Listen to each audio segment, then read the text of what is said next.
भगवान की लीलाओं का दर्शन करने के लिए आओ, दिव्य आँखों को प्रकट करते हैं। प्रभु की लीलाओं का दर्शन हो सके उसके लिए दिव्यता को धारण करते हैं। मन में अगर पावनता दिव्यता है तब श्री कृष्ण की मधुर लीलाओं का दर्शन होता है, साक्षात दर्शन होता है। आज भी भगवान ये न समझना कि है नहीं, आज भी यदि आप हृदय में श्री बांके बिहारी की छवि को अनुभव करके उनकी लीलाओं का दर्शन करोगे तो निश्चित ही अभी भी आपको यहाँ बैठे बैठे इस प्रांगण में पूरा वृंदावन और ब्रज दिखाई देगा। यहाँ बैठे बैठे भी आप गोपी भाव से ओतप्रोत हो जाओगे।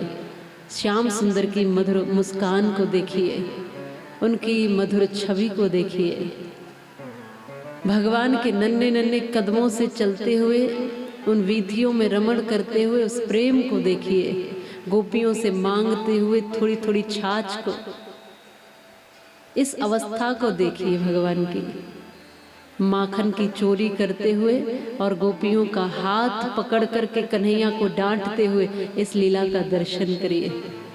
फिर मैया के पास जाकर गोपियों का शिकायत करना और उसके बाद मैया का कन्हैया जी के कान खींचना और सांटी दिखा के डराना, इस लीला को देखिए। देखिए भगवान की प्रत्यक्ष लीलाओं का दर्शन करिए। यमुना जी के किनारे पर बैठ कर के सभी गौ बछड़े और सभी गोप ग्वालों का दर्शन करिए। ब्रज की रज में लोट पोट होते हुए श्री बांके बिहारी का दर्शन करिए। माटी को मुंह में रख करके श्री कृष्ण बैठे हैं और मैया को मुंह खुलवाने के बाद उनके मुख में पूरा ब्रह्मांड का दर्शन दिखाई देता है। इस ब्रह्मांड की, इस संपूर्ण ब्रह्मांड की लीला का दर्शन करिए। आपको जाना नहीं पड़ेगा यहाँ से कहीं उठ करके, तनिक भी आप यहाँ बैठे बैठे भी रमण कर सकते हैं श्री कृष्ण की लीलाओं में। बैठे बैठे वृंदावन पहुंच सकते हैं, बांके बिहारी का दर्शन कर सकते हैं, यहीं से भगवान की छवि को निहार सकते हैं, यहाँ से अपनी कोई भी बात भी पहुंचा सकते हैं।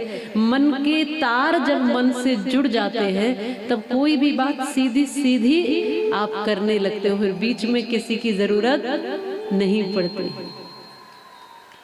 जब श्री कृष्ण से सीधा सीधा जुड़ जाते हैं, श्री बांके बिहारी से जब प्रेम युक्त होकर के समर्पण करते हैं तब न जाने कितनी लीलाओं में उनका दर्शन होता है। रोज निहारिए उनको, रोज ऐसा लगता है कि वो कुछ बोल रहे हैं, कुछ कह रहे हैं। सही मायने में ये है कि समय बीत जाने पर कुछ नहीं होता। अरे मीरा तो द्वापर में नहीं थी लेकिन फिर भी प्रकट कर लिया था ना गोविंद को। मीरा तो बहुत पहले नहीं थी, बहुत कम समय पहले ही थी, इसी युग में इसी समय में थी, लेकिन उनका प्रेम ऐसा था, उस प्रेम के कारण परमात्मा प्रकट हुए और उस प्रेम के कारण वो स्वयं साक्षात गोविंद में समा गए। ये अनुभूति है। श्री कृष्ण लीला क्या है, भगवान की ब्रज लीला, भगवान की बाल लीला क्या है, अनुभूति है बस। गोपी भाव की, जो भी गोपी भाव में उतर जाता है वो कृष्ण लीलाओं का दर्शन करता है। और गोपी भाव क्या है, जिसमें अपना अहम खत्म हो जाए, मैं कुछ भी हूँ ऐसा खत्म हो जाए, तब जाकर के श्री कृष्ण बच जाते हैं। और कुछ इस संसार में बचता ही नहीं है। जब मैं था तब हरि नहीं, अब हरि है मैं ना है, प्रेम गली अति सांकरी तामे दुई न समय। इन ब्रजलीलाओं का दर्शन है। बार बार मैया के यहाँ पहुंचकर गोपियों की शिकायत है कि मैया देखो तुम्हारे लाला ने आज माखन चोरी की है। मैया कहती है कि बताओ तो सही, कहाँ माखन चोरी की है, मेरे घर में माखन की कमी है क्या जो तुम्हारे यहाँ आकर मेरा लाला चोरी करेगा। नहीं नहीं मैया, बहुत दिनों से कहना चाह रहे हैं पर सोचते थे कि तू मानेगी नहीं, पर यही सही है कि तेरे लाला हमारे घर आकर माखन चोरी करता है। बहुत से ब्रज के भाव है। भगवान माटी खाते हैं तब ब्रजवासी गाते हैं, तेरे लाला ने ब्रज रज खाई यशोदा सुन माई। और जब माखन चोरी करते हैं,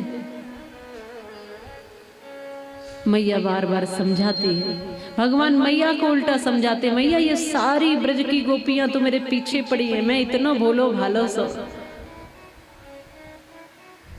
ये प्रेम युक्त लीलाएं है। मैया बार बार सांटी लेती, कभी उखल से बांध देती है, और उखल से बंधे भगवान तब भी यमला अर्जुन का कल्याण ही किए।